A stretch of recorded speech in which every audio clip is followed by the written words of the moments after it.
About this time each week where we go to our matchup segment sponsored by Hyundai. But I was thinking, with the Lions 1-13, with nobody giving them any sort of chance, I mean, why bother? Why waste our breath on matchups? Of course, Tom, who gets paid by the minute, disagrees, and he's here to fulfill his obligation. Is that right, Tom? Well, there's no question this is a challenge to try to present this as an epic battle. Right. Which it is not. So, in fact, guys, the next 3 minutes is an exercise in stating the obvious. But enjoy. Despite team numbers that rank the Bears 26th overall in total offense, averaging 290 yards and 20 points per game, a few of John Shoop's standouts have been flying high under the NFL radar. In fact, at some point today, they may boast a 1,000-yard rusher and a 1,000-yard receiver. The A-Train is 53 yards shy, Marty Booker 81. And most impressive of all in a ball control offense is the fact that through 14 weeks, no Bear running back has lost a fumble. Knock on wood. As for the Lions, rookie Mike McMahon has created some excitement in Motown.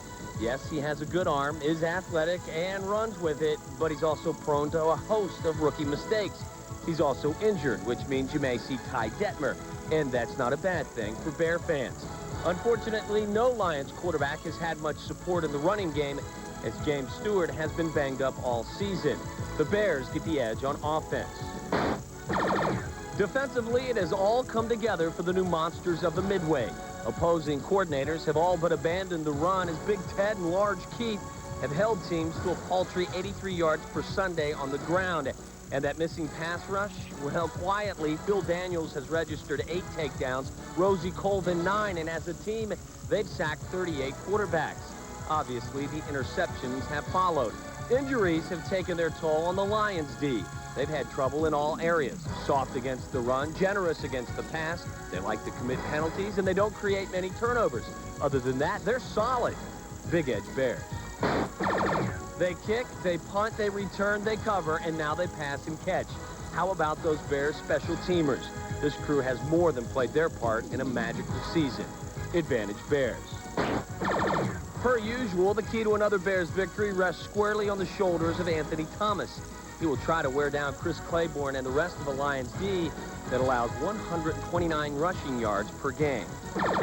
Now, folks, I could lie to you and tell you that this is going to be a grinder and that the Bears are walking into a buzzsaw on the road where the Lions are looking for a little payback. But I couldn't keep a straight face. As for that on any given Sunday speech, well, not on this Sunday. While there is much to celebrate, there is much more at stake as the season winds down and the Packers are in hot pursuit. No secrets here. Bears 23, Lions 13, and a big congratulations to Dick Duran on a long overdue vote of confidence. Everybody's happy then. But should we still watch the game? I mean, come on. Of course. It'll be entertaining. I think I'm watching. I think the game is, it's not if the Bears will win, it's how they play and how they execute both offensively and defensively. Quick question. We just saw Angelo and Duran after the Christmas Eve news conference celebrating the Dick's return and the idea they're going to come up with some sort of a long-term extension. Do you think that the future of John Shoop and the coaching staff might be tied into their discussions a little bit? I think John Shoop is, you know, let's face it, Dick never had the opportunity to have the entire pool of NFL coaches or assistants to take a look at when he was hired 3 years ago. This may be his first shot. All right. Still ahead, it's diaper dandy time, and no, we're not talking about Dick Vitale. He won't be stopping. Speed, quickness, great route running, and hands, and obviously mental toughness and the heart. I think Jerry Rice have the combination of the highest number of all the attributes. Not that he's a 1 in every one of them, because Michael Irvin's was a 1 in heart. Maybe not the greatest routes, but great heart, great hands. Let's see, Charlie Joyner, route runner. There are route runners, there are great hands. There's Cliff Branch, the great speed guy.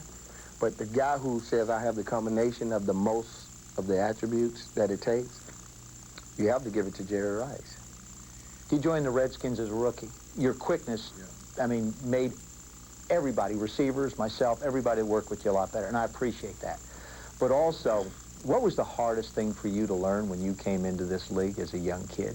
You didn't know how scared I was. I'm out there trying to make plays on you, but you're making me better. I'm scared to death. You, Charlie, Art, Virgil, Alvin.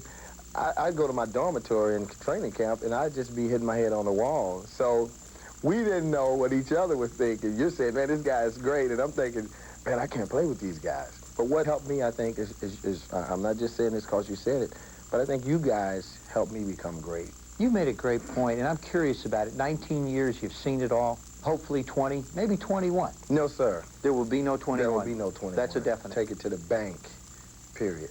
Maybe boom. Darrell Green, Joe, Mike Patrick, Paul McGuire, Susie Colbert, our Sunday Nighter. Saints, Redskins tonight, 8:30 p.m. Eastern, right after NFL Prime Time. Still to come. We're making our playoff push. The blitzing Birds try to clinch the NFC East.